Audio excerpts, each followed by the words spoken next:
당신은 잔인하거나 아니면 무능하거나 둘 중에 하나다. 그러지 않고서는 이럴 수 없다. 그렇게 막 공격을 해대다가 또 어느 순간은 제발 저 좀 불쌍히 여겨주시면 안 돼요? 이건 세상 누가 봐도 불쌍해요. 근데 왜 하나님은 저를 불쌍히 여기시지 않는 거예요? 라고 이제 하소연을 하는 거예요. 그래서 막 이렇게 화를 내다가 또 막 울다가 그래서 제가 그 새벽 시간은 미친 것 같아요. 제정신이 아닌 것 같아요.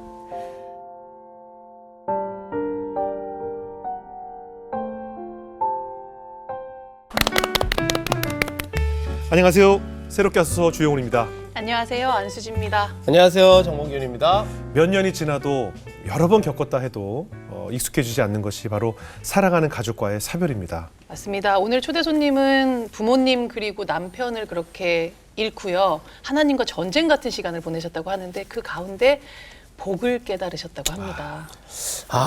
상실의 고통 속에서 얼마나 힘드셨을지 저는 가늠이 안 되는데요. 화성에서 약국을 운영하고 계시는 중앙침례교회 이정숙 집사님을 모셔보도록 하겠습니다. 어서 오세요. 반갑습니다. 안녕하세요. 안녕하세요. 안녕하세요. 네. 앞서 소개에 올린 것처럼 여러 번의 가족과의 이별을 경험하셨다고 저희가 들었어요. 네. 언제 어떤 이별을 하신 건가요? 이제 누구나 가족과 이별을 경험하죠. 근데 네. 저는 나이에 비해서 항상 좀 빠른 이별을 경험한 것 같아요. 네. 10살 때, 그때 초등학교 4학년 때 이제 네. 아버지가 사고로 돌아가셨고, 예. 그리고 10년 후에 20살 때 이제 엄마가 사고로 돌아가셨는데, 그때 네. 충격이 할머니가 같이 돌아가셨죠. 그리고 이제 지금 한 4년 전, 그러니까 2018년도에 남편이 이제 교통사고로 사망을 하게 됐죠. 사실 참 제가 사연을 읽으면서 나라면 어떻게 견딜 수 있었을까라는 이제 상상을 하면서 사연을 접하게 되었는데요. 참 마음이 굉장히 무거웠습니다. 저 자신도. 그러면 시간을 좀 되돌려서 아픈 이야기지만 네. 집사님께 사실 저희도 여쭙는 것이 참 무거운 마음으로 여쭙게 되지만 처음에 가족을 잃게 됐던 그러니까 어머님과의 사별 이야기를 좀 시작을 해볼까 해요. 네. 굉장히 어린 나이였다고 했잖아요. 네네. 어머니에게 어떤 일이 있었던 건가요? 이제 아버지. 아버지가 네, 먼저인가요? 네.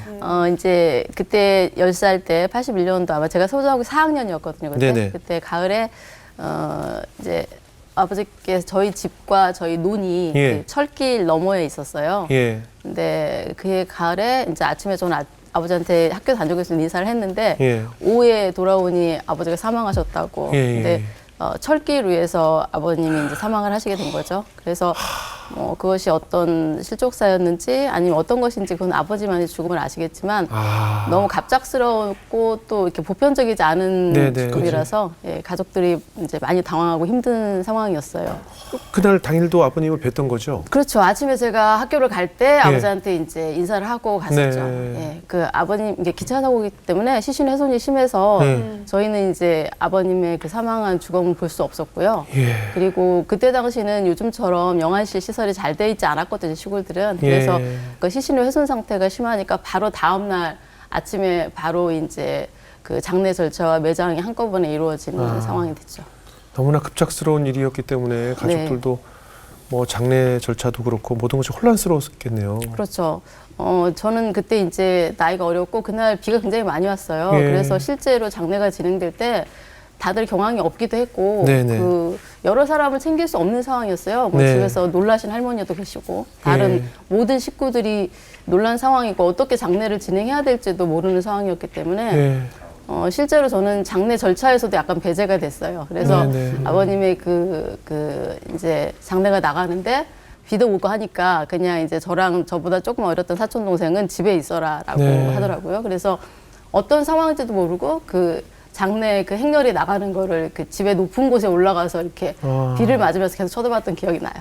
아이고, 굉장히 어린 나이에 사실 뭐 죽음에 관한 정확한 정의도 모르는 상태에서 아버지를 떠나보내야 했었잖아요. 네, 그렇죠. 뭐 가족들도 가족이겠지만 하루아침에 이제 가장이 되어버린 어머님 마음이 어떠셨을까? 어머니는 어떠셨어요? 지금 생각해보면 그때 엄마가 41살이셨거든요. 아유, 아버지가 젊으셨네요. 42살에 돌아가셨는데 네. 그때 이제 저희 집은 좀 가난했어요. 네. 그리고 그 5남매의 자녀들이 있었고 제가 막내였지만 그리고 또 할머니가 계셨고요. 그 네. 상황에서 그 엄마가 받았을 충격은 가히 저로서는 짐작이 좀 어려워요. 근데 제가 사별을 하고 나니까 그 상황들이 더 많이 짐작이 되고 또 너무 정신없는 상황이어서 서로가 서로를 챙길 겨를 자체가 그렇겠죠. 없었던 것 그렇겠죠. 같아요. 그래서 엄마는 실제 저희 그 당시 우유 배달을 하고 계셨었는데 네. 장례를 치르자마자 바로 그 새벽 4시에 나가는 우유 배달을 바로 나가셨던 것 같아요. 그리고 저희들한테는 그 주변에서 죽음에 대해 설명을 해줘야 되잖아요. 네네. 어린 자녀들한테 어떤 일이 벌어졌고. 근데 그 설명할 수 있는 사람이 없었던 그렇죠, 거죠. 그냥 제 입장에서는 그냥 눈치만 보는 거죠. 어른들의 그렇죠. 눈치. 네. 그리고 물어볼 수가 없었어요. 예. 아버지는 왜 들어가셨는지, 네네. 어떤 죽음이 있었는지, 어떤 일이 있는지 감히 엄마한테 물어볼 수도 없었고, 그리고 형제들한테도 물어볼 수가 없는 상황이었죠. 형제도 다 같이 어린 상황이었으니까. 네네네. 그냥 그 눈치를 보면서 주변 사람들이 무슨 얘기를 하는지 숨어서 몰래 듣는 거죠. 네네. 그러니까 왜냐하면 저도 끊임없이 알고 싶은 것이 있으니까 몰래 듣고 또 몰래 상황을 짐작하고 상황을 설계해요. 근데 제가 어른이 되고 나서 보니 그 어린 아이들에게 부모의 죽음을 맞은 어린 아이들에게 더 친절하고 네, 더 네, 네. 진실된 설명이 필요하거든요. 맞아요. 죽음에 대한 설명도 필요하고 맞아요. 또 그 상황을 말하지 않으면 모를 거라고 생각하는 건 어른들이 우선이에요. 맞아요. 아이들은 말해주지 않으면 몰래 듣거든요. 맞아요. 그리고 몰래 듣고 몰래 자기 머릿속에서 질문할 수 없다면 혼자 죽음을 상상합니다. 그렇죠. 죽음도 상상하고 그 부모의 죽음에 대해서도 혼자 이야기를 만들어내죠. 그렇죠. 그러면 대화를 하면 네 생각이 어떤 면에서는 옳고 어떤 면에서는 그르다라고 설명할 수 있지만 그 아이들과 죽음에 대해서 진실되게 대화하지 않으면 맞아요. 아이들 머릿속에 어떤 상황이 벌어지는지 그 마음이 어떤 전제를 갖고 있는지를 어른들은 이해할 수 없는 거죠. 맞아요. 그때 당시도 아마 설명하지 않으면 제가 모를 거거나 그냥 넘어갈 거라고 생각했던 게 네네. 그때 당시 시절이었던 것 같아요. 근데 지금 40년이 지났잖아요. 근데 네. 제가 사별하고 나서 사별 카페에서 이렇게 요즘 젊은 엄마 아빠들 얘기를 보면 네. 똑같아요. 요즘에도 그래요? 아이들에게 죽음을 다르게 설명하는 부모가 많지 않다고요. 맞아요. 그래서 저는 이런 사회적 분위기가 많이 바뀌어야 된다고 생각해요. 그러니까 어느 순간 세상을 떠난 사별한 그 존재가 네. 그때 당시 아버지라는 이 네. 세 글자가 금기어가 돼버리는 거 아니에요? 맞아요. 가족들 사이에. 그리고 아버지의 죽음이 이제 특별한 죽음이었기 때문에 이제 더 이상 아버지에 대해서 얘기하면 안 되는 거죠. 그러니까요. 왜냐하면 예. 그건 슬픔이고 그렇죠. 아픔이기 때문에 그렇죠. 아버지라는 말을 꺼낸다는 것이 가족에게 슬픔을 일으키는 일인 것 같았어요. 제 생각에는. 그래서 입 밖으로 꺼내지 않죠. 그 죽음에 대해서 절대. 그렇죠, 그리고 그렇죠. 아버지라는 용어에 대해서도 꺼내지 않아요. 그렇죠, 그래서 그렇죠. 그는 이상해서 죽었는데 저희들 가운데서도 갑자기 사라져버리는 존재가 되는 거죠. 그럼 어머님은 새벽 4시에 우유 배달 가시고. 예, 새벽 4시에서 이렇게 그때가 추운 겨울이었잖아요. 네네. 근데 나중에 큰언니가 그런 얘기를 하시더라고요. 그때 엄마가 나중에 그런 얘기를 하는데 그때 당시에 나가면 하루 종일 그 추운 겨울에 하염없이 울고 다니셨다고 하시더라고요. 근데 그때 추운 겨울에 눈물이 얼굴에 이렇게 흘러내리면 얼마나 슬프셨을까라는 생각이 제가 사별을 하고 엄마의 그 상황을 회상하면 그런 생각이 많이 들더라고요. 그 가장의 무게를 또 짊어지고 그렇죠. 매일 그리고 뭐 우유 배달도 하고 많은 일을 하셨겠네요. 우유 배달도 하고 오남매 키우셨어야 그렇죠. 되니까. 오남매를 키우고 저희가 또 이제 저희가 먹는 건 직접 농사 짓잖아요. 시골에서는. 예. 그러니까 농사일도 하시고 또 힘든 삶을 사셨죠, 하루가. 몇 시에 들어오세요 집에? 몇 시 들어오셨어요? 보통 그때 나가시면 오후 한 2시까지 우유 배달 하세요. 네. 그리고 이제 2시부터 한 5시 사이에 집에 들어오셔서 살림도 하시고 예. 이제 잠깐 돌고 보시고 한 5시에서 다시 나가서 그때는 수금이라는 거 하세요. 요즘은 다 우편으로 이렇게 네네네. 계좌이체를 하잖아요. 그때는 직접 맞아요, 다니면서 돈을 받아야 됐죠. 맞아요. 그래서 그때 또 오후에 우유를 넣는 집들이 있어서 거기에 또 넣고 수금도 하시고 그럼 밤 9시쯤 들어오셨던 것 같아요. 그렇게 오남매를 키우셨네요. 그러셨죠. 근데 저희 어머니 되게 강하셨고 유쾌하셨어요. 그래서 굉장히 어려운 상황인데 어떻게 엄마는 그렇게 씩씩할 수 있었을까? 그런 생각이 들어요. 그래서 다시 생각해도 참 놀랍다 이런 생각이 들어요. 눈물 좀 닦고 네. 눈물 좀 닦으시고.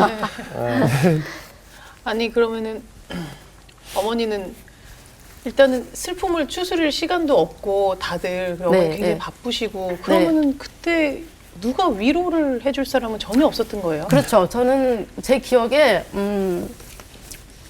그 10살 아이가 마땅히 받아야 될 위로가 있다고 생각하거든요. 그럼요. 그리고 저희 형제들도 마찬가지고. 근데 저뿐만 아니라 형제들도 마땅한 위로를 받지 못했어요. 그래요. 그리고 제가 제 기억을 되돌아 저에게 정말 큰 위로가 됐던 것은 이제 제가 4학년 가을에 그렇게 하고 나서 5학년이 됐는데 제 생활기록부에 아버지 사망이 기록되지 않은 거죠. 그리고 선생님이 제가 5학년 때 만났던 선생님이 굉장히 특별하셨어요. 선생님이 저희 학교 다닐 때는 그 인구가 많았던 시절이라 한 네. 반에 한 65명 이렇게 됐어요. 저도 그랬어요. 네. 근데 선생님이 한 명씩 자기 책상 앞에 부르셔서 가정 환경 조사서를 직접 작성하셨어요. 어머. 보통 그때 집으로 보내고 알아서 써오라고 하거든요. 네. 근데 그 선생님은 특별하셨어요. 그래서 이제 제 차례가 왔을 때 선생님이 물으셨어요. 아버지는 어떤 일을 하시니라고. 근데 그동안 이제 아버지가 사망하시고 나서 아버지라는 말을 입 밖에 꺼내면 안 되는 금기어였다가. 갑자기 예. 그렇죠. 물으시니까 할 말이 없는 거예요. 그래서 말을 못 하고 있다가 결국은 이제 아버지는 돌아가셨어요라고 말을 했죠. 그래서 그 순간 그 말하고 나면 눈물이 이제 뚝뚝 떨어지는 거죠. 근데 선생님께서 그때 제 등을 쓰다듬으면서 이렇게 말씀하시더라고요.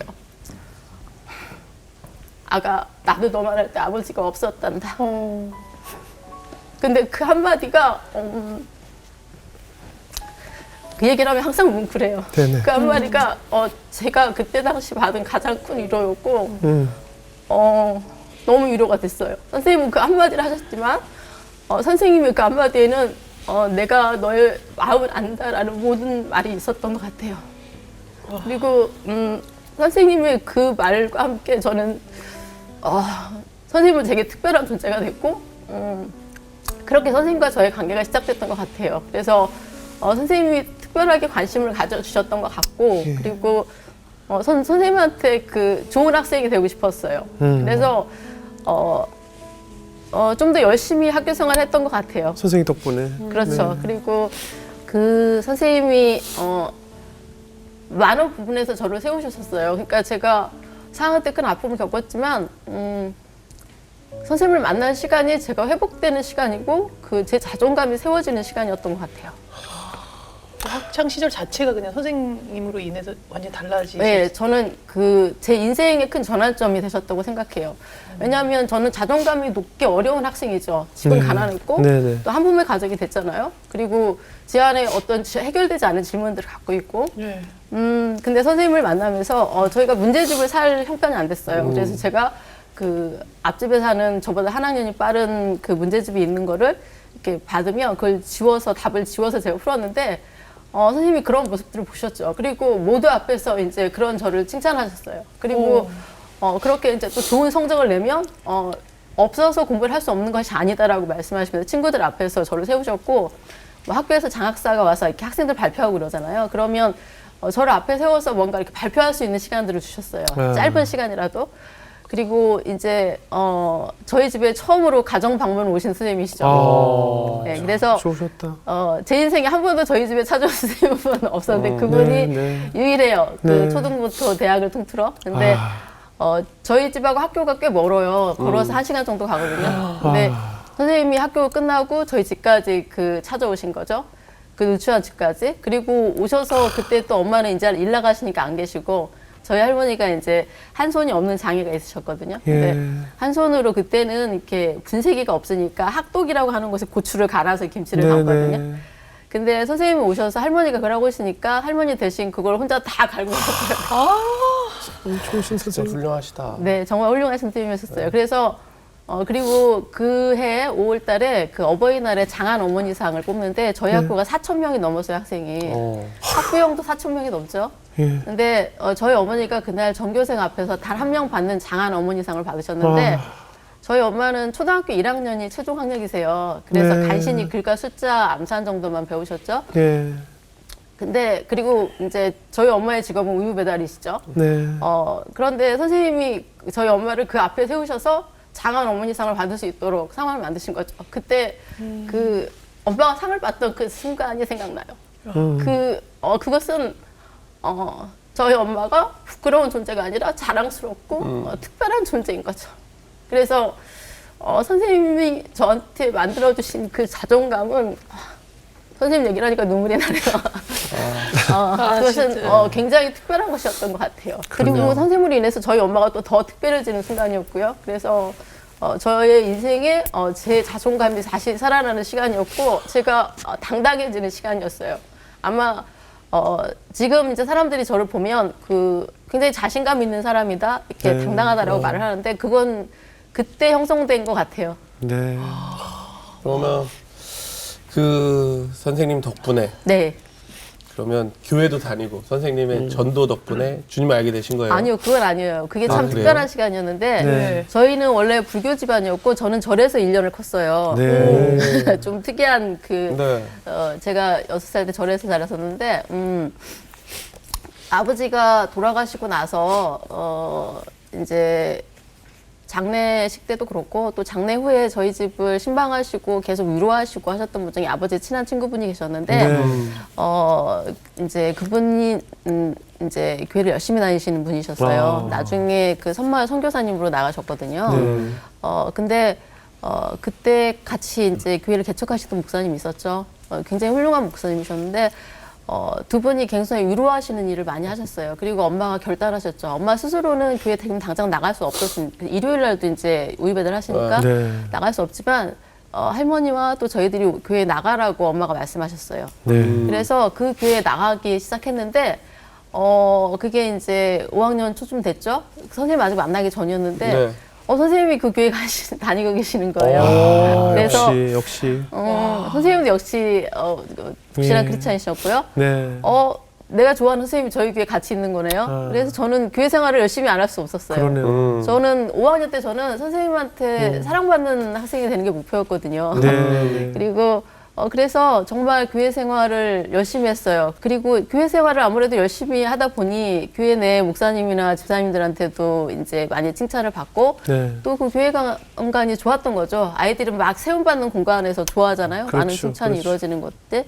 제가 또 성경 암송도 되게 잘했거든요. 예. 그래서 이제 그렇게 이제 교회의 앞마당 삼아서 교회가 놀이터고 그렇죠, 즐거운 그렇죠. 곳이고 그랬던 것 맞아요, 같아요. 맞아요. 그래서 뭐 목사님 뒤에 숨는 숨바꼭질도 하고 뭐 이런 예. 것도 하고 그랬었어요. 네. 네. 야, 근데 그렇게 보면은 이제 참 주변에 많은 위로자를 보내주셨다라는 네. 느낌이 드는데 그 이후로는 신앙생활을 그러면은 굉장히 열심히 하셨겠어요.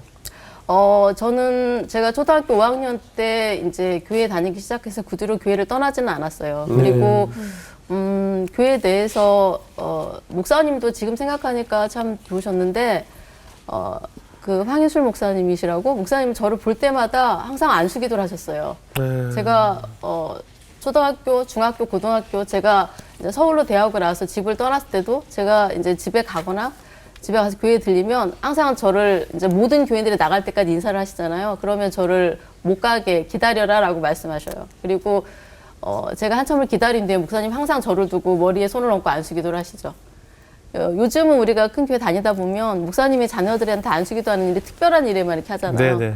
그런데 제가 그 대학을 졸업할 때까지 그 교회를 떠나기 때까지 목사님한테 안수기도를 받았던 것들을 생각하면 정말 많은 시간 목사님의 축복과 안수기도를 항상 저에게 하셨던 것 같아요. 그리고 교회 내에서 그렇게 계속 있었던 것 같아요. 네.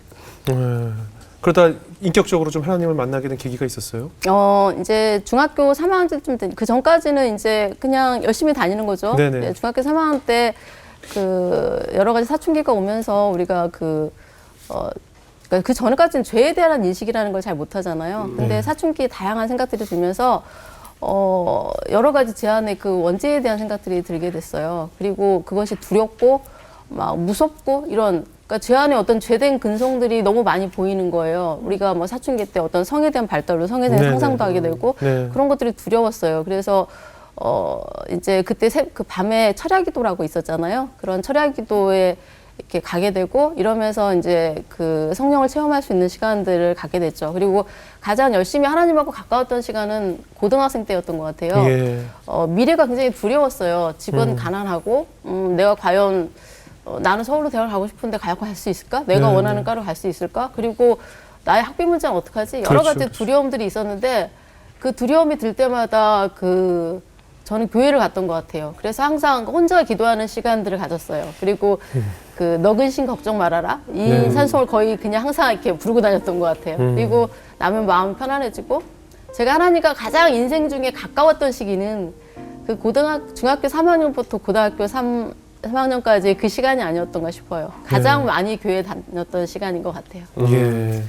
그러면 어머님은 어떠셨어요? 생업 때문에 교회 좀 출석하기가 힘드셨겠네요. 네, 엄마는 이제 그 제가 고등학교 2학년 때까지 우유배달 하셨는데 네. 그리고 나서 그때 그만두시고 나서 교회 출석하시기 시작하셨어요. 근데 그 엄마가 아까 초등학교 1학년 때까지만 다니셨다고 했잖아요. 네. 글을 읽고 뭐 음악 박자 이런 것들이 약하셨기 때문에 찬송가를 부르면 엄마식의 편곡 방법으로 노래를 부르세요. 네, 네. 근데 저는 그게 참 지금도 그리워요. 엄마식의 찬송가. 어떤 네. 식이에요?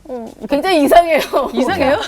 예전 어르신들 다 그렇게 네, 부르시고 네, 네. 굉장히 이상했고. 일단 이거 허벅지를 많이 네, 두드리시고 네, 그렇죠. 박자를 이걸로 맞추시거든요. 근데 이게 정확히 박자를 안 맞아요. 박자가 밀려요. 박자가 밀려요. 밀려요. 네, 그리고 근데 항상 좌우로 흔들어요. 맞아. 네. 그래서 가사만 지금도 맞아. 예. 엄마가 그 찬양을 하시던 모습들이 생각이 나요. 근데 우리는 요즘 그런 얘기 많이 하잖아요. 내가 이해되고 납득돼야 교회를 간다라고. 네네. 그런데 저희 엄마는 그 기독교 신앙을 온전히 이해하고 납득해서 교회를 가신 게 아니라 네. 본인이 결단하신 것 같아요. 아, 내가 하나님 앞으로 가리라라고. 그리고 결단하고 교회에 가서 말씀을 듣고 찬양을 부르면서 그것이 자기의 신앙이 되는 게 아닐까? 저는 가끔 신앙에 있어서 그런 생각을 해요. 내가 온전히 이해하고 가리라라고 하는 건 인간의 오만함이 아닌가? 하나님을 네. 어떻게 우리가 온전히 맞아요, 이해할 맞아요. 수 있을까? 맞아요. 그래서 정말 반은 어느 정도 이해도 하겠죠. 그렇지만 나머지 반은 본인의 결단함으로 그렇죠, 우리가 그렇죠. 주님 앞에 쓰는 거라고 생각해요. 네네. 그래서 저희 엄마는 그렇게 교회를 다니기 시작하셨고 기억에 남는 모습이 할머니가 이제 몸이 아프셨어요. 네. 이제 새벽 기도를 가고 싶은데 너무 아프시니까 못 가시는 거예요. 네. 제가 그때 새벽에 그러는데 엄마가 할머니를 업고 새벽 기도를 가시더라고요. 엄마 할머니 없고요. 대단하시다. 그래서 그때는 요즘처럼 이렇게 뭐 휠체어나 이런 게 집에 있지 않았잖아요. 네네. 근데 자전거에 세우시기는 할머니가 탈 수가 없으니까 저희 엄마가 저보다 체구가 작으셨거든요. 아휴. 근데 지금도 그래서 그 모습이 기억나요. 그 새벽에 할머니를 업고 교회에 가시던. 그 할머니의 무게가 삶의 무게였을 텐데. 그렇죠. 할머니는 사실 더 아픈 삶을 사신 분이니까. 그렇게 사랑했던 어머니와 할머님 함께 신앙생활 하셨는데 그 후에 어떻게 또 사별을 하게 되신 거예요? 이제 제가 20살 그때 제가 대학교 2학년이었는데 엄마가 이제 여름에 어디를 갔다 오시다가 네. 급하게 집으로 오셔야 되는데 네. 그 차량이 안 되니까 주변 분이 오토바이를 이제 뒷자리를 잠깐 얻어 타신 거죠. 네. 근데 그 오토바이하고 이제 트럭하고 충돌이 생기면서 이제 그때는 이제 가파지 타니까 뒤에 이제 헬멧이 없이 타셨던 것 같아요. 그래서 네네. 이제 추락을 하니까 이제 어머니가 현장에서 바로 돌아가시게 됐죠. 그리고 이제 그 소식이 전해지니까 할머니가 그 충격을 감당을 못 하시더라고요. 이제 할머니는 원래 5 자식을 두셨는데 그게 이제 전쟁에서 3분을 잃으시고 나중에 작은 아버지와 아빠를 보내시고 이제 모든 자녀를 잃으신 상황이셨는데 엄마가 돌아가시니까 할머니가 그 충격을 감당하시지 못하셨었어요. 그래서 저희가 그날 그 상여를 2개를 동시에 운반하는 그런 장면을 그러면 찍게 그 됐죠. 어머님 돌아가셨다는 소식을 듣고 할머님도 충격으로 돌아가신 거예요? 네, 그렇죠. 네, 같은 날? 같은 날. 네. 그래서 그때는 진짜 상여를 메고 매장을 하게 되는 상황인데 그때 상여를 2개의 꽃상여를 저희가 장지에 옮겼었죠. 뭐 20살이라는 나이가 성인이라면 성인이지만 사실 지금 와서 생각해보면 그 나이도 사실 굉장히 어린 나이잖아요. 그렇죠. 지금 생각해 보면 너무 어리지. 어리죠. 네.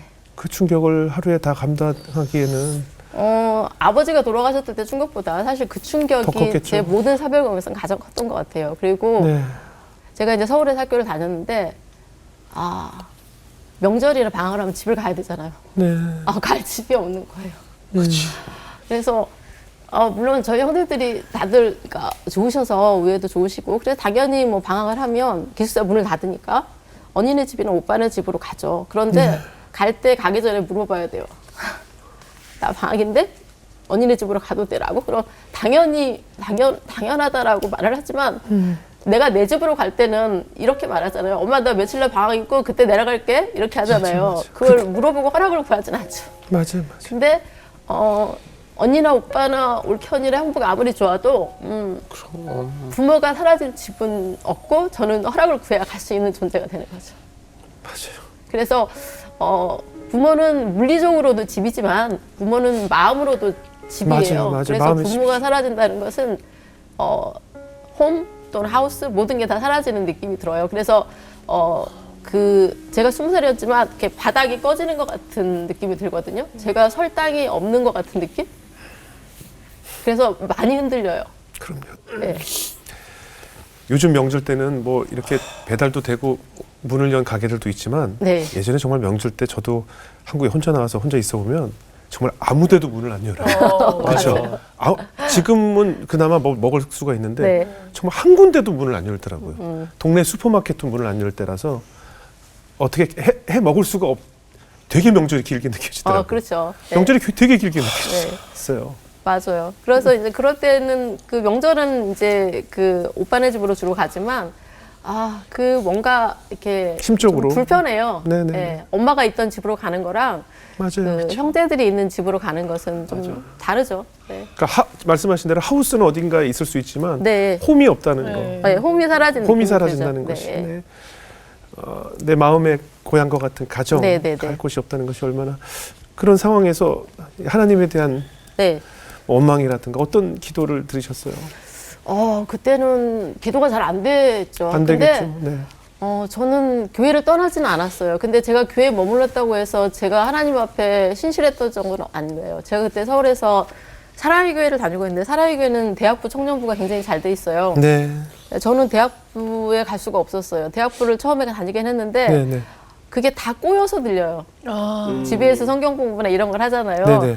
신실하신 하나님, 좋으신 하나님 하는데 다 하나도 안 꼬이는 거죠. 좋으신 하나님 개뿔 뭐 이런 생각이 맞아. 들죠. 그럴 수밖에 없지. 네. 저 지금도 자주 그래요. 그리고 이제 오카라 목사님 성격 굉장히 좋으시잖아요. 네. 그럼 저는 예배당에 한 가운데 앉습니다. 네. 집 가서 한 가운데 앉는데 오카라 목사님 설교를 정말 열심히 들어요. 왜? 반박하기 위해서. 그 설교에 저는 반박하고 싶고 항의하고 싶은 거죠. 틀리다라고 말하고 싶은 거예요. 근데 어쩔 때는 이기고 어쩔 때는 져요. 반박할 수가 없는 거예요. 어쩔 때는. 네. 너무 설교를 잘하시는 게 문제예요. 그리고 또 어쩔 때는 반박이 돼요. 이러면 막 쾌감이 느껴져요. 그러면서 떠나지 않고 싸우는 시간들을 갖죠. 네. 그렇게 시간이 그 안에 쓸려요. 그러다가 제가 대학을 졸업하고 대학 때 저랑 굉장히 친한 친구가 있었는데 그 친구가 이제 졸업하고 저랑 같은 병원에 또 근무를 하게 됐는데 네.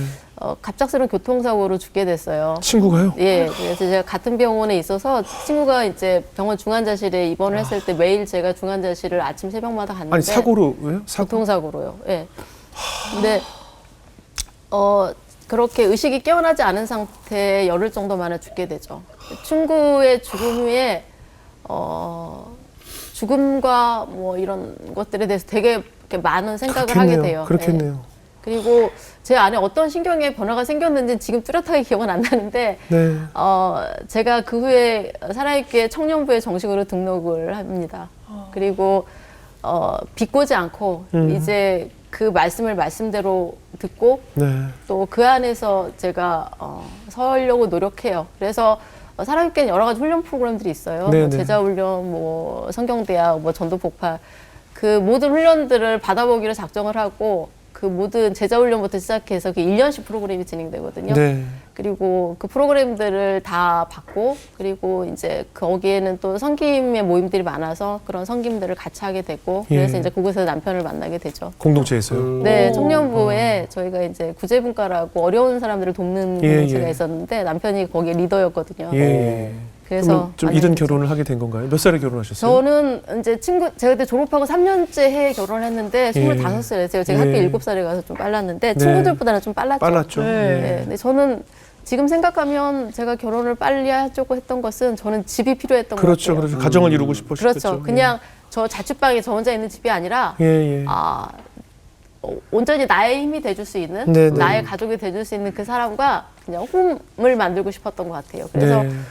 결혼하니까 심리적으로도 안정이 되고 네. 또 든든했어요. 예. 남편분은 어떤 분이셨어요? 저희 남편은 일단 재밌었어요. 네. 유머가 있었고요. 네. 온유한 편이었어요. 그러니까 예를 들어 저는 전형적인 이과생이라 문제를 해결할 때 보면 OX형이거든요. 네. 이거 아니면 이거. 네. 당당간에 답이 나와야지 이건데 예. 저희 남편은 OX의 세모를 찾을 수 있는 사람이었어요. 이런 것도 되지만 두 개 다 같이 할 수도 있어 이런. 예, 그래서 그 유연성이 있었다고 생각해요. 아주 좋은 표현이시네요.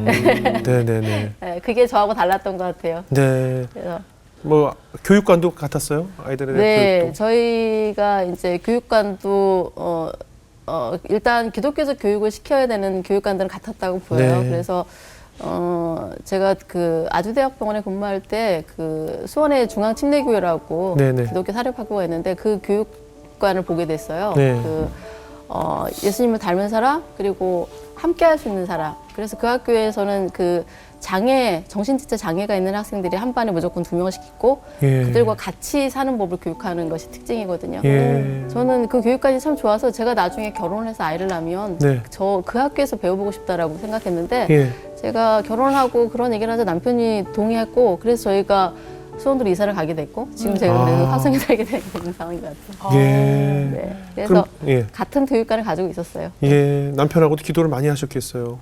네, 저희 남편은 저희는 아주 신앙적으로만 굉장히 훌륭하다 이런 사람들은 아니라고 생각해요. 네네. 저희는 수없이 교회 안에 있지만 수없이 흔들려요. 예. 남편도 마찬가지고 저도 네. 마찬가지고 물질 앞에 흔들리고 그럼요. 화내는 일 앞에 흔들리고 그럼요. 저희 남편하고 결혼 생활 중에 제가 인상적이었던 것은 그는 바르게 살려고 했지만 끊임없이 흔들리는 사람이었어요. 예.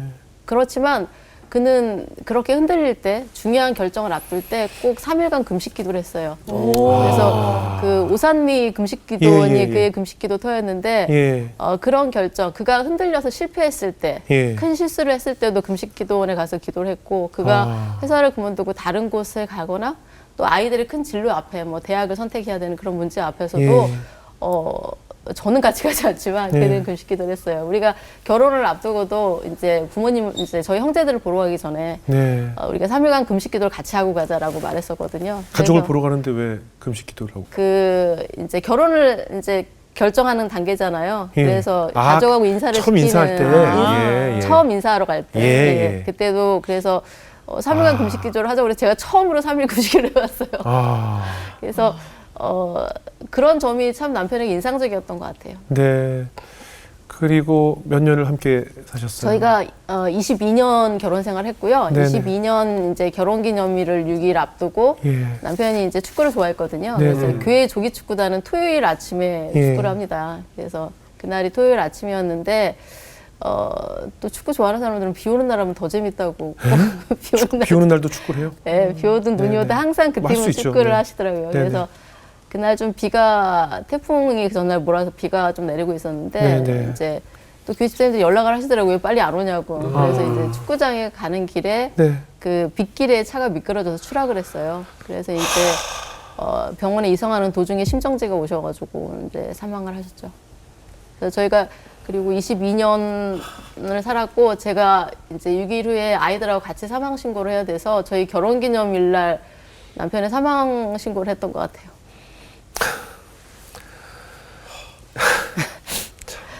제가 이렇게 얘기를 듣는데도 참 힘든데 어떻게 이렇게 이런 일이 계속 사고사가 다 사고사잖아요. 지금 들어보면. 그렇죠? 네, 다 예, 사고사죠. 뭐 질병으로 인했거나 네, 네. 뭐 숙환이 아니고 준비되지 못한 사고를 준비되지 하나 했죠. 못한 마음의 준비 없이 떠나는 이별을 어떻게 이렇게 많이 겪을 수가 있을까라는 생각이 전 이야기를 들으면서도 드는데 남편 소식을 들었을 때 어떤 생각이 드셨던가요? 경찰에서는 처음에 사망했다고 저한테 바로 얘기를 하지 않고 크게 다쳤다라고 얘기를 했어요. 네. 근데 가는 순간 느낌이 안 좋더라고요. 그리고 가고 나니 응급실에 그러니까 사람이 없었어요. 그렇다는 얘기는 그래서 이제 영안실에 가서 죽음을 하긴 하는데 이게 믿기지가 않더라고요. 그렇죠, 그렇죠. 그리고 믿기지가 않은 상태에서 아이들한테 아버지의 죽음을 전화로 알리고 그냥 믿기지 않는 시간들이 갔어요. 그리고 오랫동안 그러니까 장례식 기간도 믿기지가 않아서 제가 그 화장실에 가서 그 아주대병원 장례식 화장실에 가서 거울을 보면서 했던 질문이 엄마 나 어떡하지? 이거였던 것 같아요. 엄마 나 어떡하면 좋아? 이렇게 그때 제가 47살이었던 것 같네요. 당시도 믿기지가 않았고, 그리고 이제 그 장례식 기간에는 사람들이 많이 오고 정신이 없지만 맞아요. 정말 사람이 힘든 건 장례식 후에 그 시간들이거든요. 다시 집으로 돌아왔을 그렇죠. 때. 예. 그리고 이제 부모의 죽음하고 또 틀린 게 뭐냐면, 부모의 죽음은 제 위에 언니 오빠들이 있었잖아요. 네. 그리고 저는 나이가 어렸고, 그러니까 그 죽음을 정리하는 것은 아버지 때는 엄마랑 오빠가 하셨을 거고, 또 엄마의 죽음 때는 언니들과 오빠가 또 하셨겠죠. 근데 이 죽음은 처음 시작과 끝을 모두 제가 정리해야 된다는 거예요. 그리고 한 사람이 이 땅에 살았던 모든 흔적을 누군가 지워줘야 되거든요. 네. 그의 물건을 버린 일부터 법적인 모든 기록에서 그의 이름을 삭제하는, 그와 관련된 모든 기관에 그가 사망했다는 소식을 전해야 되고, 그래서 그 기간 동안 그 모든 일을 하는 것이 숨이 막혀요.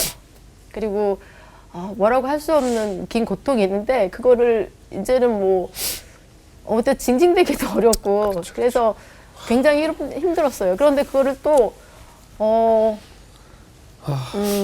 또 아이들을, 제가 또 가장이 됐기 때문에 아이들을 또 공부시켜야 되고 또 제 삶을 끌어가야 되기 때문에 제 삶 속에서 그걸 드러낼 수는 없었어요. 그래서 저는 그때 약간의 가면을 쓰고 살았던 것 같아요. 저도 이제 엄마처럼 장례를 치르고 나자마자 바로 약국의 문을 열고 아무 일도 없었던 것처럼 약국을 다시 시작을 해요. 이제 제가 하는 약국이니까 뭐 휴가를 내거나 이럴 수가 없는 상황이니까, 그러면 그 일을 하고 또 저는 그 교회를 떠나진 않아, 이 상황에서도. 그리고 제가 출석하는 교회는 멀기 때문에 집 앞에 있는 아파트 단지 앞에 있는 교회 새벽 기도를 이제 갑니다. 그러면 저는 거기서 이제 따지는 거죠. 이건 말이 안 되잖아요. 말이 안 되죠. 네. 그리고 저는 그건 사실 새벽 기도로 갔지만 그건 기도의 시간이 아니라 아주 독이 든 언어들로 하나님을 공격하는 시간이에요. 제 말에는, 제 기도에는 그냥 정말 독이 가득한 언어가 있어요. 당신은 잔인하거나 아니면 무능하거나 둘 중에 하나다. 그러지 않고서는 이럴 수 없다. 아니면 당신은 공평치가 않다.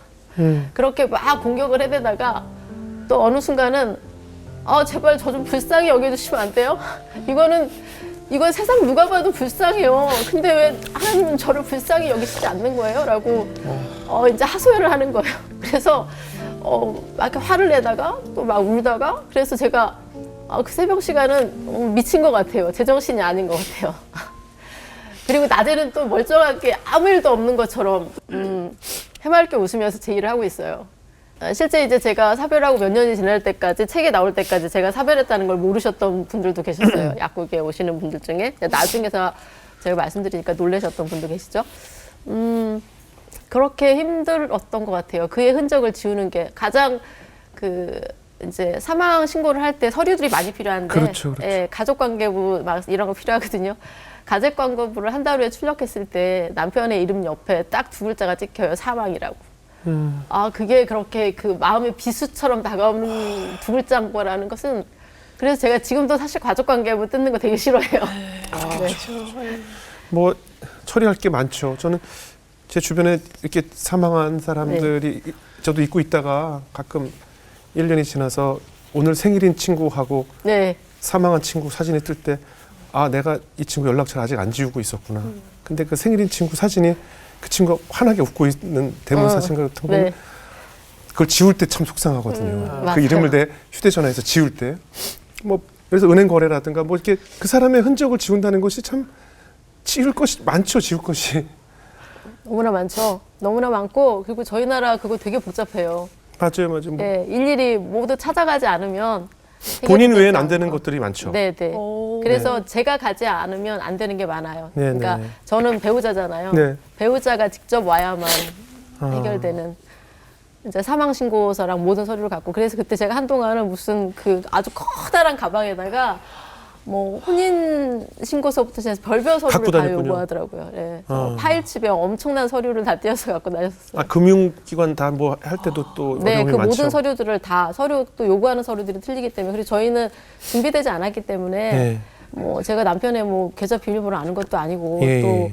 만약에 이제 우리가 아파서 하면 남편이 미리 살아생전에 그걸 조정을 해놓잖아요. 정리를 네. 해놓고. 네네. 근데 저희는 뭐 신용카드 사용부터 무슨 명의까지 다 그렇게 돼 있었기 때문에 해야 될 것이 많았고 그렇게 번번이 할 때마다 그 사실을 일일이 제가 말해야 된다라는 것이 힘들었죠. 다 찾아다니면서 다 그런 거 찾아다니면서 남편이 사망했습니다. 그래서 처리를 하러 왔습니다라는 것을 번번이 저는 반복해서 말해야 되는 거죠. 진짜 이게 뭐 주변 사람은 전혀 아무렇지도 않았겠지만 저는 그런 생각도 들거든요. 본인 주변에 그 죽음들이 다 또 사고와 연관돼 네, 있고 네. 막 주변 사람들이 나를 어떻게 볼까 막 네. 이런 생각도 하시고 그래서 더 하나님한테 막 네, 저는 되게 부끄러웠어요. 이거 뭐지? 이거 네네. 그러니까 세상적인 말을 이렇게 쉽게 하잖아. 저 여자는 팔자가 정말 세대야. 정말 이렇게 말할 수 있잖아요. 네네. 내가 팔자 센 그런 사람인가? 이런 생각이 들면서 네네네. 복 있는 자의 삶이라고 과연 말할 수 있는가? 네. 하나님 앞에 그런 생각이 들더라고요. 충성되고 복 있는 자의 삶이라고 이 삶을 어디다 대고 얘기하죠, 내가? 내가 어디 세상 앞에 이렇게 당당하게 설 수가 있습니까? 이렇게 질문하게 되더라고요. 그래서 그런 오기가 생겨요. 저는요, 제가 그렇게 보일수록 더 이 자리에서 떠나지 않을 거예요. 왜냐하면 사람들은 제가 막 새벽 기도를 가고 여전히 교회 오면 제가 신실한 걸로 생각하시겠죠? 그러면 당신 앞에 신실하다고 말하는 그 사람이 어떤 삶을 살고 있는지 세상 사람들한테 보게 할 거예요. 그러면 당신은 뭐라고 생각할까요? 야, 하나님 별로 공평치 않은데? 무능해. 전능하지 않은데? 삶을 보호하시지 않는데? 라고 생각하시겠죠? 네. 그게 하나님을 공격하는 방식 같았어요. 예. 그래서 더 교회를 떠나지 않고 더 예배당에 꼬박꼬박 다니고 그랬던 오기도 있었어요. 예. 그래서 겉으로 보이기에는 신실한 이집사지만 내 속과 내면에서 하나님과의 전쟁의 시간은 치열했던 것 같아요. 저는 그때 성경 중에 제일 많이 이렇게 생각했던 사람은 야곱이었어요. 야복강의 야곱에 대해서 많이 생각했어요. 그가 새벽에 자기 환도보가 부러지면서 하나님을 붙들고 씨름했다고 했잖아요. 네. 제가 그 야곱 같았어요. 얼마나 야곱은 자기가 죽고 사느냐의 문제가 달려있기 때문에 더 간절했겠죠. 네. 저도 싸우지 않을 수 없었던 것 같아요. 왜 어떤 사람은 그러니까 사별하고 이런 친구도 있어요. 교회 열심히 다니다가 교회를 완전히 떠나버리고 하나님을 떠나버리는 사람도 있어요. 네. 그렇지만 저는 내가 화가 나? 믿을 수 없어? 그럼 나는 일단 싸우고 봐야 된다고 생각해요. 싸워보고 그래도 믿기지 않으면 그때 떠나도 늦지 않는다고 생각해요. 저는 먼저 하나님과 대면해서 싸우고 싶었고 제 안의 분노를 내가 하나님한테 감춰야 될까요? 내가 하나님 앞에서도 화나지 않는 척 해야 그게 옳은 걸까요? 저는 그렇게 생각하지 않거든요. 네네네. 맞습니다. 주변 분들이 좀 많은 위로를 주셨죠? 제가 이제 회복하는 과정에서 네. 정말 많은 위로를 주셨어요. 제 주변에 정말 많이 감사했던 것이 네. 제가 그때 그 미각을 잃게 되더라고요. 음식을 먹을 수가 없게 됐는데 네. 끊임없이 어르신들은 끊임없이 저한테 음식을 해가서 먹이세요. 네네네. 먹이시고 저희 어떤 어르신이라 하면 어떤 분들이에요? 뭐 교회 권사님들도 계시고 네. 집사님들도 계시고 네. 동네 약국하는 동네에 있는 언니도 그렇고 네. 저녁에 뭐 이제 7시쯤 퇴근할 때쯤 전화 오는 거예요. 밥 차려놨어. 와서 밥 먹고 가. 뭐 이렇게. 저녁밥을 제가 대충 안 먹을 걸 아는 거죠. 이제 아이들이 나가 있고 저만 혼자 집에 되게 있으니까. 위험하거든요. 예. 그 식음을 전폐되고 식음이 그렇죠. 전폐되고 되게 위험하거든요. 그리고 제가 약국에서 근무하는 동안은 어떻게 견딜 수 있는데 집에 가서 혼자인 맞아요. 공간에 뚝 떨어져 있으면 그 시간이 힘들지. 힘들거든요. 지금 제일 힘들죠. 그러면 이제 밥을 먹고 언니네 집에서 밤 9시까지 수다를 떨다가 이제 집에 가는 거죠. 그래도 새벽에 사실 잠들기가 힘들어요. 네. 그렇게 하기도 하고 이렇게 어떤 권사님은 버스를 타고 뭐 반찬을 가득 혼자 이렇게 들고 오세요. 네. 거기까지 한참을 소원해서 그래서 그리고 놓고 가시는 거죠. 그런데 그 권사님은 어릴 적에 자녀를 잃으신 경험이 있으세요. 네. 그래서 그냥 그 반찬을 놓고 저를 한번 안아주고 그냥 가세요. 그리고 그리고 또 이제 많은 분들이 그리고 어떤 친구는 같은 그 약사를 하는 선배인데 약국이 월요일에 제일 바쁘거든요. 그러면 그 친구 집하고 저희 집은 1시간 정도 차로 걸려요. 근데 월요일날 약국이 끝날 때쯤 되면 반찬거리를 사들고 와요. 다른 요일은 본인이 바빠가지고 안 된다고. 그래서 집에 가서 밥 해먹자. 그리고 이제 그 시간에 가서 밥을 해서 같이 먹는 거죠. 그러면서 저한테 어느 날 이런 말을 하더라고요. 나는 너처럼 말을 잘하지도 못하고 글도 잘 쓰지 못해. 그래서 내가 너를 어떻게, 그리고 너처럼 사별 경험도 없어. 그래서 내가 너를 어떻게 위로해야 될지 잘 모르겠어. 맞아. 그냥 내가 너랑 할 수 있는 건 이렇게 너랑 그냥 네 시간을 함께 하는 거야라고 말하더라고요. 맞아요. 그밖에 근데 없죠. 그건 굉장히 위로가 됐어요. 그럼요. 제가 시렸거든요. 마음이 시리고 사람이 시려요. 맞아요. 그걸 시리다는 생각이 드는데 굉장히 따뜻한 말이었어요. 그래요. 그런 위로, 그리고 정말 큰 위로가 됐던 건 좀 이거는 웃기는 위로일 수 있는데 네. 저랑 오래전부터 알고 있던 분들이 제게 와서 저한테 그동안 한 번도 하지 않았던 본인의 힘든 일들을 고백하시는 거예요. 집에 어떤 안 좋은 일이 있다거나 아픔이 있다거나 어디에도 말하지 못했던 네, 것들을 네, 네. 저한테 와서 은밀히 그 말들을 고백하시죠. 네네. 그분들은 저랑 처음 한 게 아니에요. 이미 알아온 지 몇 년씩 됐는데 그때 말씀하세요. 근데 저는 제가 그런 묵상을 해요. 왜 이분들이 이제서 나에게 그 얘기를 할까라고 생각하면 그 말을 해주고 싶었던 것 같아요. 우리가 다 각자의 광야의 시간을 있죠. 근데 집사님 혼자 광야에 있는 게 아니야. 나도 네가 있는 그 광야에 나도 걷고 있어. 네. 광야에 너 혼자 있는 게 아니야라고 말하는 거죠. 그리고 저는요, 이게 좀 위선적이긴 한데 그분들의 힘든 것들을 보고 제가 마음이 아파하죠. 그런데 위로가 돼요. 나만 힘든 게 아니야, 이게 위로가 돼요. 맞아요, 그래서 좀 위선적이고 좀 안 좋게 생각할 수도 있지만 타인의 큰 아픔을 보면서 제 아픔이 작아져요. 타인의 아픔을 보면서 우리 모두가 광야를 걷고 있고 나만 아픈 게 아니야. 나도 세상에 고통받은 인들 중에 한 사람일 뿐이야 라고 생각하게 되죠. 그래서 저는 아파하시는 분들 앞에 그런 얘기를 가끔 해요. 네. 당신이 아픈 거 알아요. 그런데 다른 사람도 아프거든요. 네. 혼자 있지 마시고 나가셔서 다른 사람이 아픈 얘기도 같이 들어보시면 좋을 것 같아요 라고. 그거는 제 경험이었기 때문에 그래요. 그러네요. 그게 그래서 왜 이 말 있잖아요. 기쁨은 나누면 배가 되고 아프면 나누면 반이 준다가 준다고, 예, 내 맞아요. 아픔을 나눴더니 그 사람이 내 아픔 반을 가져가서 반이 된다가 아니라 그 사람의 아픔도 나에게 나누고 내 아픔도 같이 나눴더니 내 아픔이 크게 보이던 것이 좀 작게 보이더라고요. 그게 슬픔과 고통도 나누면 반이 된다라는 게 내 걸 그 사람이 가져가서가 아니구나. 맞아요. 나누면서 중간에 사라지는 나누면서 거죠. 예. 내 거가 굉장히 내 슬픔에 집중했을 때는 내 고통과 슬픔이 너무 거대 보였어요. 어마어마한 일 같았는데 다른 사람의 고통과 슬픔을 같이 들으니까 내 고통이 때로는 더 작게 느껴지기도 해요. 왜냐하면 저 사람은 나보다 더 힘들거든요. 그러면서 내 것이 작아지더라고요. 그런 것들이 굉장히 큰 위로가 됐어요. 1주년 추도식 때도 또 많은 분들이 위로를 해주셨다면서요. 남편 이제 교회 남전도의 분들이 친하시잖아요. 네네. 근데 이제 일주기 추도식을 얼마 앞두고 교회 남전도에 이제 친구분이 찾아오셨어요, 약국으로. 그래서 일주기 추모회 교회를 어떻게 할 계획이냐고 저희 친구들이 같이 해도 되겠냐고 물으시더라고요. 근데 저는 사실 남편의 흔적을 제가 직접 지우고 다녔잖아요. 네. 근데 저희 남편이 저랑 인생의 반을 거의 같이 살았죠. 그런데 네네. 저희 남편이 정말 잘 살려고 애썼던 시간들이 있잖아요. 그가 네. 금식 기도를 하고 이러면서. 근데 그 애썼던 시간들이 참으로 긴데 그거에 비해서 그가 이 땅에서 지워지고 잊혀지는 시간은 너무 짧았어요. 짧죠. 네. 그래서 그것이 너무 안타깝고 속상하더라고요. 그래서 저희 남편을 누군가 좀 많이 기억해 줬으면 싶어서 제가 1년 동안 제 그 SNS 프로필 사진을 남편이 있는 사진을 같이 올렸어요. 가족 사진이라든가 네. 이런 거. 근데 친구분들이 1년이 지난 다음에 이렇게 말해주니까 되게 감사했어요. 잊지 않고 있으시다는 얘기잖아요. 그래서 그날 추모 예배들을 이제 남편 친구분들이 준비한 대로 저희가 가족이 참여하는 방식으로 했어요. 그날 저희 남편이 교회 묘지에 묻혔는데 그날 그 묘를 날씨가 참 좋았어요. 그리고 한 50명이 넘는 사람들이 그 남편을 가운데 놓고 둥글게 서서 예배를 드렸죠.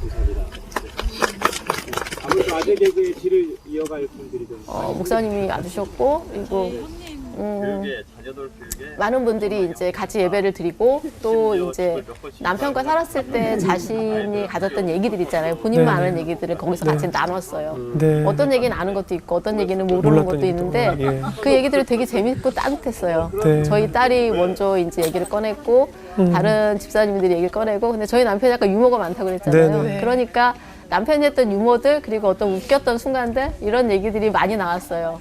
그게 인상적이셨던 것 같아요, 다들. 그래서 아빠가 가은아 너 못 쓰겠다 이러시는 거예요. 사내 전용이라서. 장로님이 그리고 그러면서 저희가 같이 웃고 또 어느 순간에는 울컥하고 그 순간에 남편 친구분 중에 한 분이 갑자기 엉엉 우시더라고요. 근데 그게 그 순간에 저희도 같이 울게 되지만 그게 굉장히 위로가 말도 됐어요. 못하고 사랑한다 한 말도 못했습니다. 그게 너무 가슴이 그러니까 아프고요. 저희가 슬퍼하는 건 당연한데 어떤 생각이 들었냐면 제 남편이 이렇게 따뜻한 사람들 속에서 살다가구나.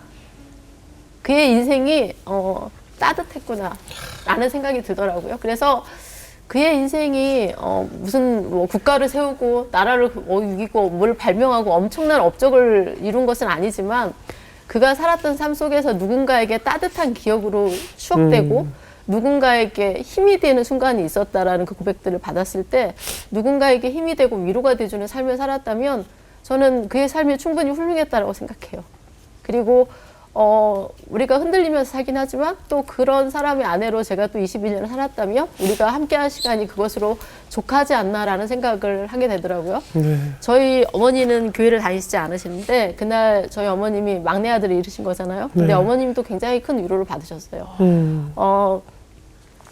그 추모식이 끝나고 모두가 저랑 아이들 한 번씩 안아주고 가셨는데 어머님 저 뒤에 계셔서 어머니를 안지 못하셨거든요. 어머님이 그러시더라고요. 이거 내 아들 친구들이시잖아요. 나도 한번 다 안아볼 걸 그러시더라고요. 네. 그래서 이제 어머님이 그때 추모식 끝내시고 되게 많이 위로 받으신다라는 생각. 그러니까 저희 시수님도 그 말을 하시더라고요. 오늘 추모식을 보니 동생이 참 따뜻한 삶을 살았던 것 같아서 마음이 참 위로가 되네요라고. 근데 같은 위로였던 것 같아요. 저희. 그러네요. 뭐 다 같은 고통이지만 배우자를 잃은 고통보다 아들을 잃은 어머니의 고통은 또 얼마나 컸겠어요. 그렇죠. 그죠? 네. 사실 지난 시간에 이 많은 아픔들에 대한 네, 이야기를 네, 꺼내는 네. 것이 쉽지 않았을 텐데 네. 오늘 또 특별히 이렇게 새롭게 하수에 출연하신 이유가 있다고 들었어요. 이제 제가 아까 그런 말 했잖아요. 세상이 보기에 어떻게 저를 복 있는 자라고 말할 수 있습니까? 네. 정말 부끄러운 자가 아닙니까라고 이렇게 하나님 앞에 기도했다고 했잖아요. 근데 새롭게 하소서에서 저에게 이제 출연 제의를 하셨을 때 이제 저희가 낸 책을 보고 이제 말씀을 하셨겠지만 새롭게 하소서는 증언자의 프로그램이잖아요. 하나님을 네, 네. 간증하는 프로그램인데 여기에 계신 분들이 제가 하나님의 무언가를 하나님을 증언할 수 있는 증언자라고 생각하시기 때문에 저를 부르셨다는 생각이 들었어요. 네. 그러면 내 인생에 제가 10살이 넘은 이후로 40년간 하나님 함께 하셨다면 나는 그 안에서 어떤 하나님을 증언할 수 있을까라고. 네. 물론 하나님은 저의 많은 소소한 기도에 응답하셨기 때문에 제가 뒤돌아 모든 삶을 정리하면 증언할 수 있는 것이 많아요. 그렇지만 제가 꼭 이 자리에서 증언한다면 무엇을 증언해야 될까라는 생각을 해봤어요.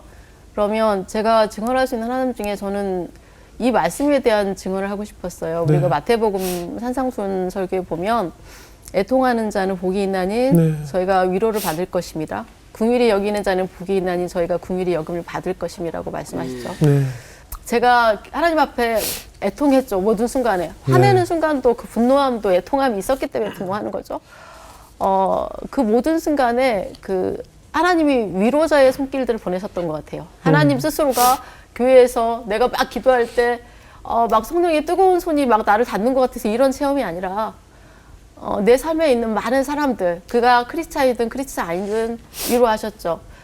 이런 경험이 저 안에 있었어요. 제가 원래 교회에서 하는 봉사 중에 그 장애인 봉사활동 중에 장애인 목욕 봉사가 있어요. 근데 이제 사별 후에 제가 바로 2주 후에 목욕 봉사가 있어서 바로 나갔는데 이제 그때는 정말 그 장애인분들이시잖아요. 잘 한쪽 손을 못 쓰고 그러세요.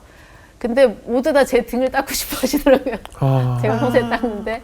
네. 그때도 굉장히 눈물이 많이 났지만 그 다음에 어떤 일이 있었냐면 몇 달 후였어요. 몇 달 후에 어떤 어머니가 계시는데 이 어머니는 40세의 아들이 뺑소니 교통사고를 당해서 머리를 다쳤어요. 그래서 뇌가 다쳐서 걷지도 못하시고 휠체어를 타시고 말도 어눌하시고 그래요. 네. 근데 그 아드님이 60이 넘었죠. 어머니가 그 아들을 간병하셨죠. 그 할머니는 굉장히 작고 아들은 굉장히 크고 그러셨어요. 네.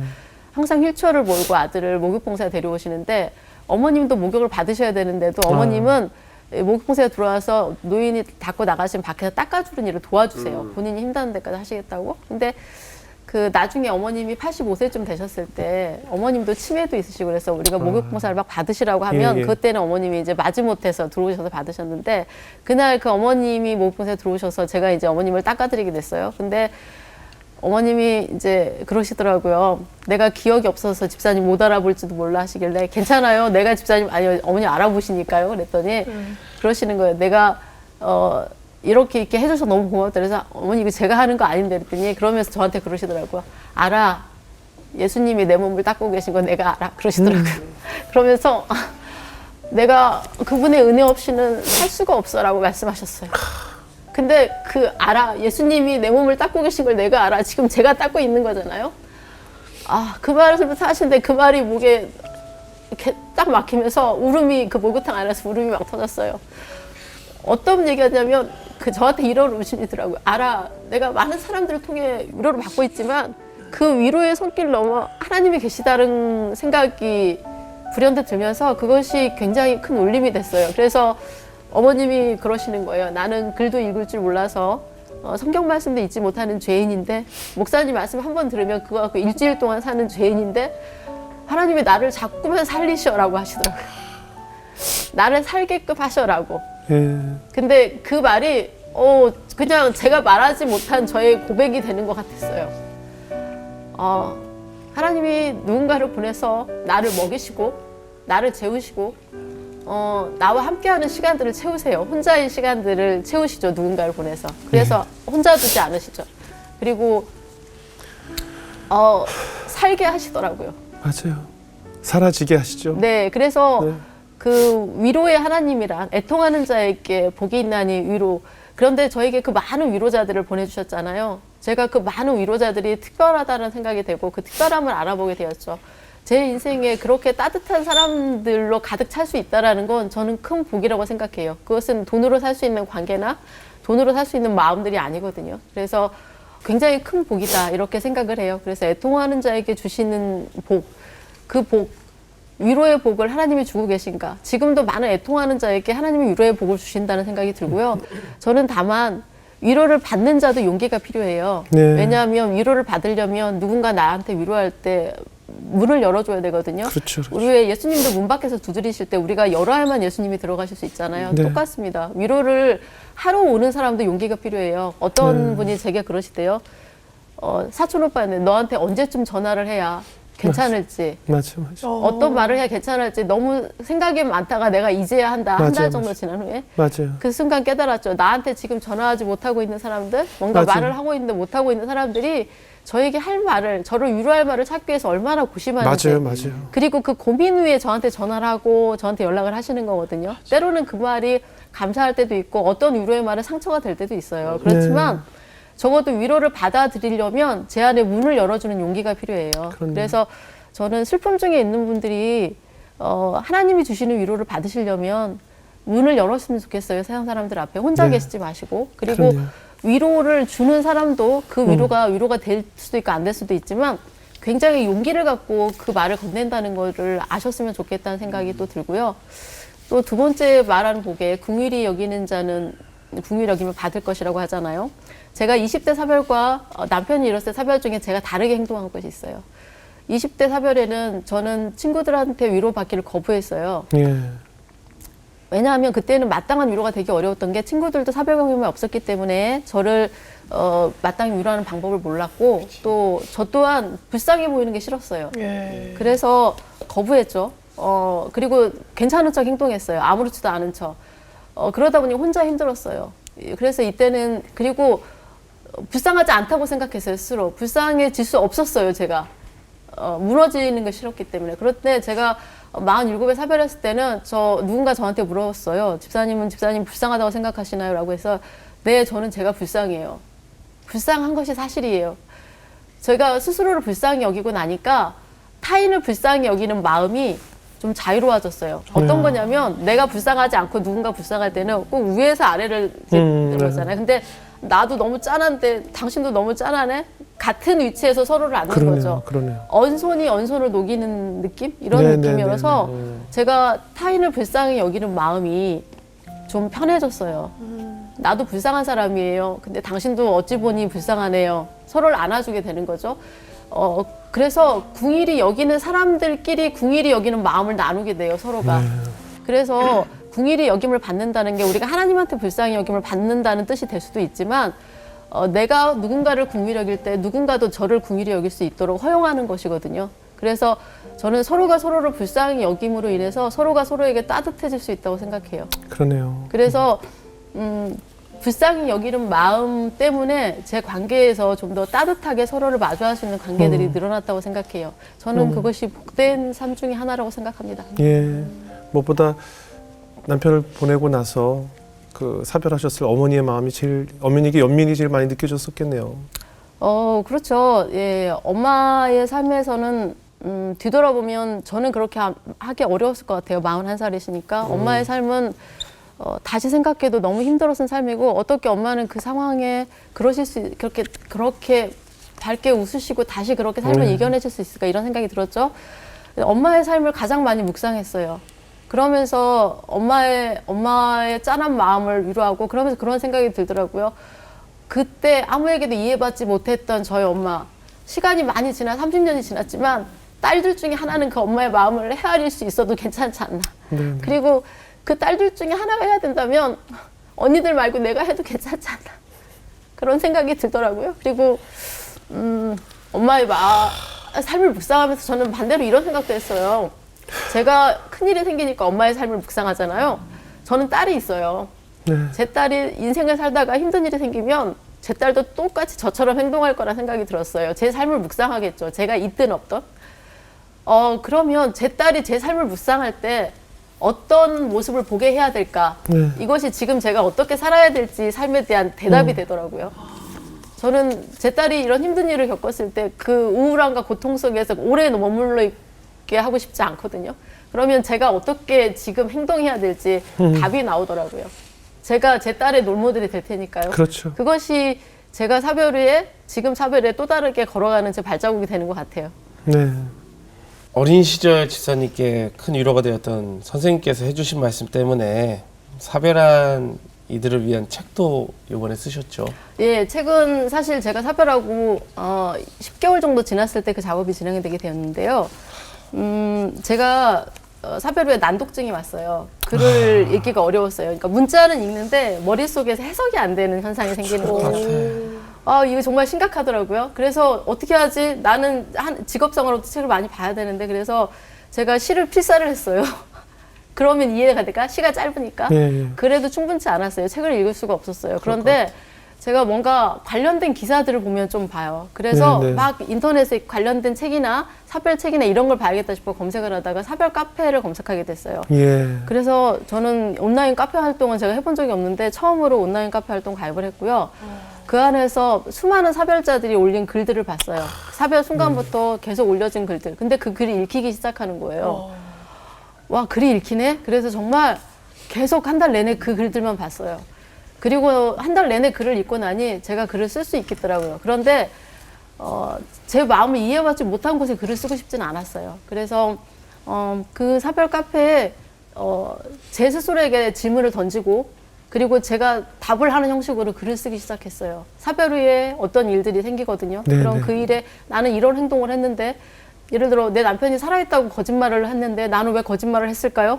라는 질문부터 제 스스로 답을 찾아가는 과정을 생각하고 쓰고 그래서 일주일에 한 편 정도의 묵상거리를 쓰고 답을 쓰고 그래서 한 번에 A4 한 2-3장 정도의 글을 그 안에 올렸던 것 같아요. 근데 그런 글들이 좀 특이했던 것 같아요. 이제 그래서 경상대학교의 그 문과대 학장님으로 계시는 임 교수님께서 마침 그 사별 카페에 계셨어요. 그분은 저보다 2년 먼저 사별하셨는데 그 글들이 특이했다고 생각했는지 저한테 연락을 해오셨어요. 책을 내보자. 그 교수님이 그렇게 말씀하시더라고요. 우리가 배우자를 잃고 위로받기 힘들었는데 사별카페에서 같은 사람들이 나도 그랬어, 나도 그래라는 말을 듣고 위로를 받지 않았느냐. 네. 사별카페에 들어오지 못하는 사람도 많다. 그들한테 위로가 되는 책을 줄 수 있겠다라고 말씀하셨는데 그때 제가 이제 처음엔 계속 거절을 했어요. 나 싫다. 내가 굳이 온 세상에 사별했다고 떠들고 싶지 않다. 막 이랬거든요. 근데 그때 선생님의 위로가 생각났어요. 제가 아버지를 잃고 거기서 위로를 받았죠. 아가, 나도 너만 할 때 아버지가 없었단다. 그 한마디가 제게 큰 위로가 됐고 그리고 사별 후에 생전 처음 보는 친구가 그 사별 카페 앞에 있는데 저한테 연락이 와서 만나게 됐는데 제 또래 친구였는데 그 친구는 저보다 10년 먼저 사별을 했어요. 그 친구가 내 앞에 존재해서 내 앞에 머무르고 차 한 잔을 나누고 밥을 먹는데 그 친구의 존재 자체가 제게 위로가 됐어요. 그래서 아픔이 있을 때 같은 상황에 있는 거, 나도 그래, 나도 그랬어. 그게 얼마나 위로가 되는가를 실감했거든요. 저는 많은 일에 대해서 제가 어떤 선한 행동을 하면 제가 빚졌기 때문에 세상에 빚을 졌기 때문에 그 빚을 갚는다는 개념으로 그 행동을 하고 결정할 때가 많아요. 제가 장애 목욕봉사를 하는 것도 저희 할머니가 장애인이셨잖아요. 할머니의 몸을 씻겨드린다는 개념으로 하는 거거든요, 사실. 근데 그때 그러면 제가 선생님께 받은 위로 그리고 내가 수많은 사별자들의 내가 얼굴을 알지 못하지만 사별 카페에서 받은 위로를 나도 세상에 돌려야 되지 않을까라는 생각을 했어요. 그래서 그걸 하자고 이제 교수님의 뜻을 따르기로 했는데 국내 사별책들이 마땅히 없어요. 대부분 외국 번역서예요. 그리고 국내 사별책이 간간히 있는데 개인 에세이 정도로 끝나요. 그래서 이왕 사별책을 낼 거면 정말 도움이 되게 내고 싶다. 그냥 자기 사별한 후에 에세이 말고 그래서 사별 가이드북 형태처럼 만들고 싶다는 생각을 했죠. 그래서 제가 그랬더니 교수님이 그 모든 진행 업무를 이제 저한테 맡기겠다고 하셔서 제가 책을 같이 쓸 동료를 찾았고 그리고 사별 연차가 다르면 생각이 달라져요. 사별을 바라보는 시점이 달라지고 저처럼 사별 1년밖에 안 되는 사람이 느끼는 사별 관점과 사별이 한 7년쯤 된 사람 3년쯤 된 사람이 달라요. 생각이 달라요. 마음이 달라지거든요. 그래서 제가 연차별로 사람을 모았어요. 사별 1년 차, 그리고 사별 한 7년 차, 교수님이 그때 사별 한 이제 4년 차 이렇게 되셨고 중간에 그리고 또 사별을 할 때 상황에 따라 또 틀려요. 나이가 30대 사별자, 60대 사별자, 그리고 자녀가 없는 싱글 사별자 또 상황이 달라요. 그렇겠네요. 그래서 그 사별 책에는 저는 자녀가 있지만 다른 친구는 자녀가 없고 또 교수님은 나이가 60대시죠. 그리고 한 분은 또 그렇게 다르게 모았어요. 그래서 자신의 에세이를 기본으로 구성하게 했고 그리고 또 18명의 사별자 인터뷰를 받았어요. 많은 사별자들이 사별 카페 보면 질문을 올려요. 근데 그 질문들이 비슷해요. 그래서 통계적으로 많은 질문들을 모았어요. 그리고 사별을 건강하게 극복했다고 생각되는 사람들 18명을 섭외했죠. 그것도 나이별로 30대, 40대, 50대, 60대. 그래서 나이별로 사람을 섭외해서 그분들에게 개별적 인터뷰를 하고 이제 답을 정리를 해서 여러 가지 답에 대해서 적었어요. 예를 들어 같은 질문에도 답이 2-3가지 있어요. 왜냐하면 사람마다 극복 방법이 틀리니까요. 그래서 그거는 각자가 판단할 부분이라고 생각했어요. 나는 이런 방식, 나는 저런 방식. 그래서 겹치는 답은 빼고 다른 답들을 정리해서 책에 넣었죠. 그리고 저는 제가 이제 강하게 어필했던 것은 사별 가정의 자녀들이었어요. 저희 책에 참여했던 나머지 3명은 중에 한 명은 어릴 때 사별 경험이 있지만 나머지 2분은 어린 사별 자녀가 아니었거든요. 근데 저는 이 세상이 사별 가정의 자녀들에게 너무 무관심하다는 생각이 들었어요. 그들을 도와줘야 되는 것은 사별 가정의 부모들이거든요. 사실 어른들은 어른을 통해서 위로를 받아요. 그런데 어린 자녀들은 또래의 사별자가 없어요. 부모를 입은 자녀들이 친구들이 없어서 위로를 받기 어렵고 또 자신의 공감대를 가질 만한 동료를 찾기도 어려워요. 그래서 그들이 사실 그리고 아까 저처럼 입을 닫죠. 죽음에 대해 스스로 상상하거나 말하지 않게 되다 보니 혼자서 견뎌야 돼요. 제가 10대 때 혼자 견디고 20대 때 혼자 겪었던 것처럼. 하지만 그들은 도움이 필요하거든요. 그래서 그들을 어떻게 도와야 될지에 대한 제 경험과 그리고 전문가들이 책자에서 말하는 내용들을 기술해서 그런 책을 구성을 했어요. 그리고 이제 뭐 김기성 목사님이 또 그런 사별자들에게 해주고 싶으신 말씀 이런 말씀들을 담아서 책을 기술을 했고 저는 오늘 제 얘기도 사별자들에게 도움이 될까 해서 하는 얘기지만 저는 제 얘기보다 그 사별 책이 나는 사별하였다. 제가 혹시 몰라서 가져왔는데 네네. 이 표지도 굉장히 예뻐요. 네네. 이 표지를 그리신 분도 사별자세요. 네. 네, 그 미대 교수님이신데 네. 이 안에 사파나 이런 걸 그리신 분도 전부 다 자기가 이제 무상으로 봉사하시는 차원에서 하셨는데요. 이 책이 많이 도움이 되시고 위로가 되실 거라는 생각이 들어요. 네. 네. 우리 수지 씨는 주지 마세요. 아니 내가 필요한 것 같아요. 아, 갑자기 그래요? 그 생각이 들어요. 예. 이 교보문고에 결혼과 이 책이 동시에 진열된 적이 있었어요. 하나는 결혼에 대한 책, 하나는 사별에 대한 책. 네. 그 훗날 네. 하늘나라에 가서 사랑했던 가족들 다시 만나면 또 하나님을 만나면 어떤 얘기를 듣고 싶으세요? 만약에 저희 엄마를 만나면 먼저 질문할 수 있겠죠. 엄마 나 괜찮았어? 그러면 잘했어라고 듣고 싶죠. 그 말이 가장 듣고 싶은 것 같아요. 잘했어. 수고했어. 네. 엄마 아빠랑 남편에게 영상 편지 보낼 수 있겠어요? 너무 힘들까요? 너무 잔인한가요? 남편 아직도 많이 보고 싶죠. 그렇죠. 순간순간. 순간순간 생각날 때가 많이 있죠. 생각날 때가 있죠. 가끔 이렇게 어떨 사진 때 보면 가장 많이 생각이 나요? 사소한 순간들은 생각이 나요. 어떨 저희 남편이 예를 들어 음식물 쓰레기 같은 거 네네. 우편함에서 우편물 꺼내는 거 저희 남편이 다 했었거든요. 네, 뭐 이렇게 옷을 다리는 거 이런 거. 제가 하면 항상 주름이 지더라고요. 네네. 그래서 제가 사별하고 거의 제가 다름질을 안 해요. 다름질하는 그 순간이 너무 싫어서. 그리고 우편함을 한 달 동안 우편물을 안 꺼낸 적도 있어요. 그걸 꺼내는 순간이 생각나니까 너무 싫어서. 음식물 쓰레기는 어쩔 수 없이 버려야 되지만 네. 그런 모든 사소함에서 사실 그 배우자는 생각나요. 삶을 너무 공유했기 때문에 그렇죠. 그 엄마는 이제 좀 큰일, 이제 시간이 많이 지나서 어떤 큰 일들이 있어서 생각이 나지만 아직까지 남편은 사소한 모든 순간에 생각나는 존재예요. 그리고 가장 이제 서러울 때가 있죠. 남편이 없어 서러울 때는 네. 이제 큰 일을 결정해야 될 때 그걸 혼자 결정해야 되기 때문에 무게감이 너무 잘못 결정할까 봐 두려워요. 딸이 그런 말을 하더라고요. 제가 그런 얘기를 했더니 엄마 아빠도 저기 뭐야 살았을 때 잘못된 결정 많이 했어. 아빠도 실패 많이 했잖아. 그랬더니 그건 그래. 그게 위로가 되더라고요. 그래서 잘못 결정해도 돼. 실수해도 돼. 왜냐하면 다시 고쳐가면 되는 거니까요. 그런 생각이 들었고요. 그리고 저희는 가족여행을 자주 다녔었는데 여행의 순간에 남편의 빈자리가 굉장히 많이 허전해요. 네, 그렇죠. 분명히 아빠들이 해야 될 역할들이 분명히 있기 그렇죠. 때문에. 그리고 이제 저희 셋 다 그걸 잘 모면하려고 하지만 그 빈 공간의 허전함은 어쩔 수가 없는 것 같아요. 딸은 아직 시집 안 갔죠. 네. 딸 시집 갈 땐 또 그렇죠. 그렇죠. 또 얼마나 그래서 막 그 결혼식을 상상해요. 그래서 지금은 저희 딸이 결혼식에 제가 손을 잡고 들어가면 어떨까? 아니 요즘 신랑 신부 다 같이 들어가요. 동시 입장. 네, 동시 입장이에요. 제가 하면 안 되나요? 저 하고 하세요. 해요. 요즘 뭐 결혼은 뭐 합촉하고 네. 네. 갔다가 백해서 다시 또 바쁘다. 하고 또 되게 바쁘겠네. 네, 네. 오늘 정말 마음이 많이 아픈 간증을 들었고요. 네. 아마 그런 같은 고통을 겪고 있을 분들에게 뭐 책을 읽지 않아도 이 영상을 보므로 해서 많은 위로가 됐을 거라는 생각이 듭니다. 네. 우리 수자매 오늘 너무 많이 온 것 같은데 어떻게 들으셨어요? 저는 이제 참 이제 저도 이제 사별을 겪었는데 아버지 생각을 하면은 저는 제 생각만 하는 거예요. 제가 되게 슬펐던 거. 그리고 아버지랑 너무 친했었기 때문에 내가 막 그 슬픔.